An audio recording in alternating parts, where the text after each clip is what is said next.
તમને કોઈ પૂછે કૃષ્ણ એટલે કેવા, એટલે તમે કદાચ કહો કે અમારા ઘરમાં જે પેલા બાલકૃષ્ણલાલજીની પેઇન્ટિંગ છે ને માખણ ખાતી, આ કૃષ્ણ.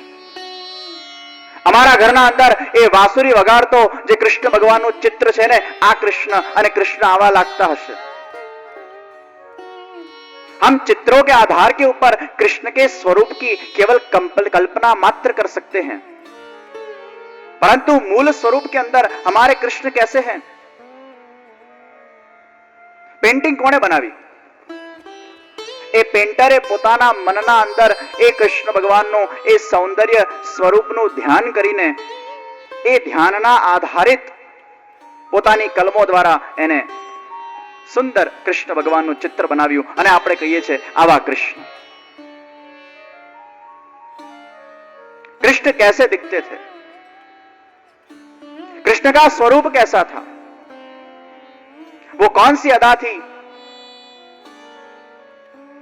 वो कैसा रूप था जो अनेक भक्तों को, अनेक गोपीजनों को उस वक्त कृष्णावतार के वक्त घायल कर गया.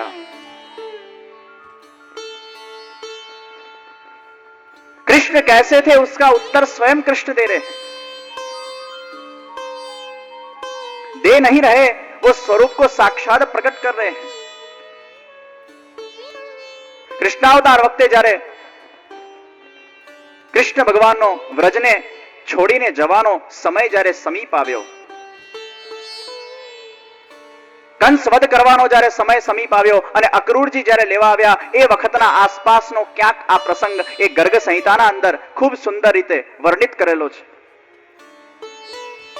યશોદાજી અને નંદરાયજી ખૂબ વિરહમાં આવ્યા છે કે અમારા કૃષ્ણ ભગવાન આટલા વર્ષો સુધી જેમનું સાનિધ્ય અને સામીપ્ય અમને પ્રાપ્ત થયું, હવે થોડાક ક્ષણોના અંદર અમારા કૃષ્ણ એ અમારાથી દૂર થઈ જશે.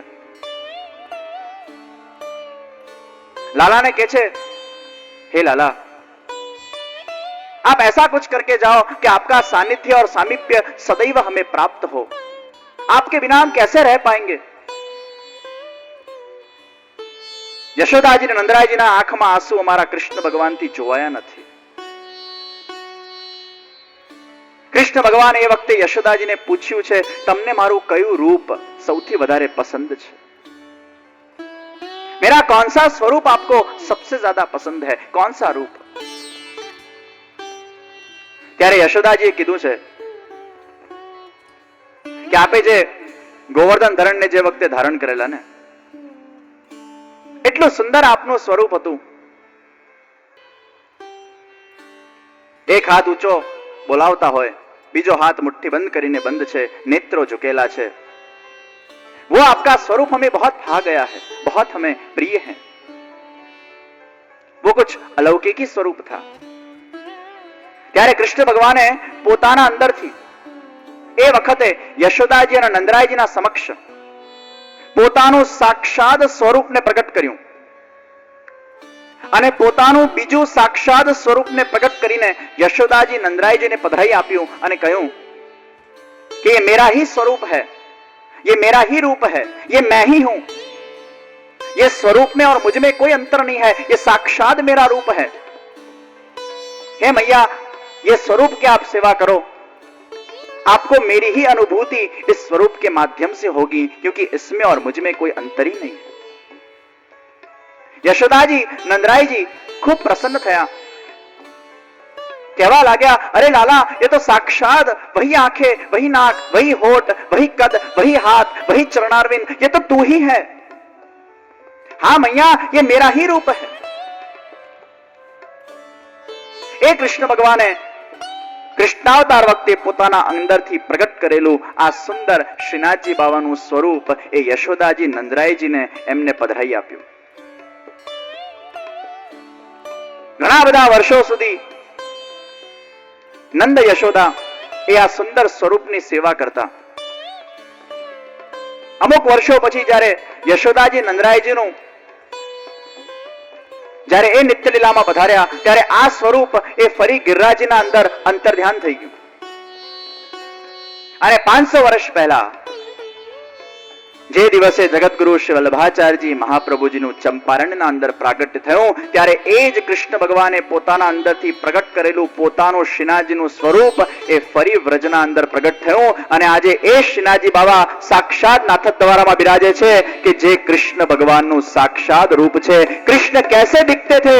तो हमारे कृष्ण वो साक्षात श्रीनाथ जी ही है और वैसे ही दिखते थे। કૃષ્ણનું જ સાક્ષાત સ્વરૂપ એ શ્રીનાથજી છે। એ જ આંખો, એ જ હોઠ, એ જ કદ, એ જ અદા, એ જ મુસ્કાન। કૃષ્ણ કેવા દેખાતા હતા? તો કૃષ્ણ એ શ્રીનાથજી બાબા જેવા દેખાય છે। અને એ શ્રીનાથજીના ચરિત્રની દિવ્ય કથા કૃષ્ણાવતાર વખતે પણ ભગવાને અનેક પ્રકારની સુંદર લીલાઓના માધ્યમથી ગોપીજનોના હૃદયોને ભક્તિનું દાન કર્યું છે। અને હવે એ શ્રીનાથજી બાબા ફરી પ્રગટ થઈને 500 વર્ષ પહેલા પણ એ જ રીતે અનેક ગોપીજનો સાથે સાક્ષાત પોતાની જે લીલાઓ કરે છે એ લીલાઓનું શ્રવણ આપણે કરવાનું છે। પરમાત્મા જે કરે એને લીલા કહેવાય, મનુષ્ય જે કરે એને કર્મ કહેવાય। परमात्मा जो करते हैं वो लीला है, कारण के भगवान ने सर्जन में मोह नहीं, पालन में अहंकार नहीं અને વિસર્જનમાં પરમાત્માને શોક નથી। મનુષ્ય જે કરે છે એ કર્મ છે, એ કર્મના અંદર સૌથી પહેલા એને સ્વાર્થ આવે છે અને સ્વાર્થ છે એટલે સર્જનમાં મોહ છે, पालનમાં अहंकार છે અને વિસર્જનમાં મનુષ્યને શોક થાય છે। ये सनातन सत्य है जीवन का कि जिसका जन्म हमें हंसाने वाला है, एक न एक दिन उसका ही मृत्यु हमें रुलाकर जाएगा। ये जीवन का एकमात्र सनातन सत्य जो हर कोई स्वीकारता है। कारण के मनुष्यने सर्जનમાં મોહ છે એટલે વિસર્જનમાં સહજ રૂપે શોક થશે। પણ ભગવાન જે કરે છે લીલા એટલા માટે છે કે ભગવાનને સર્જનમાં મોહ નથી, પાલનમાં અહંકાર નથી, વિસર્જનમાં પરમાત્માને શોક નથી। મનુષ્યના દરેક કર્મના અંદર ક્યાંક ને ક્યાંક એનો અહંકાર છે। ભગવાન જે લીલા કરે છે એ પોતાના કેવલ સહજ આનંદના સ્વભાવને વશ થઈને કરે છે। એમાં કોઈ સ્વાર્થ નથી, કોઈ મોહ નથી, કોઈ અહંકાર નથી, કોઈ શોક નથી। यही तो अंतर है हमारे और परमात्मा की कृति के अंदर। भगवान लीला करीने ए लीलाना अंदर आसक्त थता नहीं, कारण के आनंदनो स्वभाव छे। આપણે કર્મ કરીને એ કર્મમાં આસક્ત થઈએ છીએ, કારણ કે આપણે સ્વભાવથી એ કર્મ કરીએ છીએ એટલે એમાં સૂક્ષ્મ અહંકાર આવે છે। અને મનુષ્ય કર્મ જ્યારે કરતો હોય એ કર્મના અંદર એટલો ખોવાઈ જાય છે અને અહંકારના નશાના અંદર એ કર્મ કર્યા પછી એટલો ડૂબી જાય છે। અતિશય સ્વાર્થ ભાવના એમાં જાગૃત બની જાય અને બહુ અતિશય સ્વાર્થ ભાવના જ્યારે જાગૃત થાય ત્યારે કોઈ સિદ્ધાંત, કોઈ પ્રિન્સિપલ્સ, કોઈ વેલ્યુઝની કદર રહેતી નથી। કારણ કે મનુષ્યના મનના અંદર જ્યારે અતિશય સ્વાર્થ આવે ને ત્યારે અતિશય લોભ વૃત્તિ પણ જન્મતી હોય છે। When we become over greedy regarding some particular things, ત્યારે મનુષ્ય એ લોભને વશ થઈને અનેક પ્રકારના દુષ્કર્મો પોતાના જીવનના અંદર કરીને ઘણીવાર કેરીડ અવે થઈ જાય છે।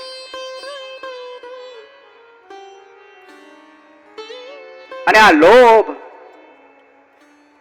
સ્વાર્થ, અહંકાર આ સેના માટે છે? એનું કેન્દ્ર બિંદુ એ પૈસો છે। પૈસા માટે ભાઈ ભાઈ કોર્ટમાં જાય,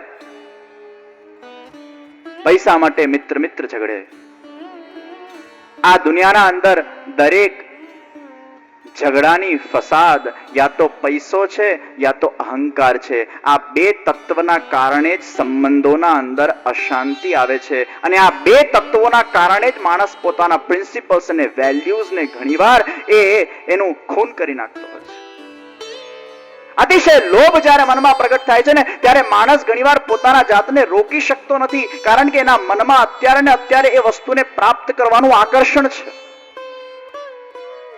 कोई पण वस्तुનું आकर्षण ત્યાં સુધી છે જ્યાં સુધી वस्तु प्राप्त થઈ નથી। जब वो चीज में प्राप्त हो जाती है उसका आकर्षण चला जाता है, लोभ भी चला जाता है, क्योंकि we got that। મોહ ત્યાં સુધી જ છે જ્યાં સુધી તમે પામ્યા નથી એ વસ્તુને, અને પામ્યા પછી વધારે બીજી વસ્તુને પ્રાપ્ત કરવાની ઈચ્છા થાય છે ને, આ લોભ છે. આ સંસારના અંદર, મનુષ્યના અંદર કામ, ક્રોધ, લોભ હોવા જોઈએ. એની મર્યાદામાં. કોઈ પણ ગોળી એ વધારે પડતી ખાઈ લો તો એ ગોળી પણ પોઈઝન બની જાય છે. પણ મનુષ્ય જ્યારે આ ત્રણેય તત્વના અંદર એટલો બધો આસક્ત થઈ જતો હોય છે કે આ ત્રણ તત્વ એને યુઝ કરે છે, એ આ ત્રણ તત્વને યુઝ નથી કરતો. પૂછવામાં આવ્યું પાપનો બાપ કોણ? કહેવામાં આવ્યું પાપનો બાપ એ લોભ છે.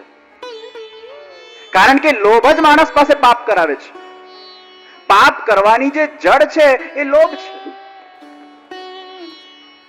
માણસને આકર્ષણ થાય છે અને એમાં અનેક પ્રકારના દુષ્કર્મો કરી નાખે છે અને પછી પસ્તાય છે, મેં આ શા માટે કર્યું. લોભ હંમેશા આકર્ષણથી થાય છે. જીવનના અંદર જ્યાં સુધી મર્યાદાઓ નહીં હોય, સિદ્ધાંતો નહીં હોય, પ્રિન્સિપલ્સ નહીં હોય, ત્યાં સુધી આ મનને અંકુશમાં રાખી શકાતું નથી. માણસ કર્મ કરે છે પણ એ કર્મના અંદર ઘણીવાર મર્યાદાઓને ભૂલી જાય છે, એટલે પસ્તાય છે. You need to have some values.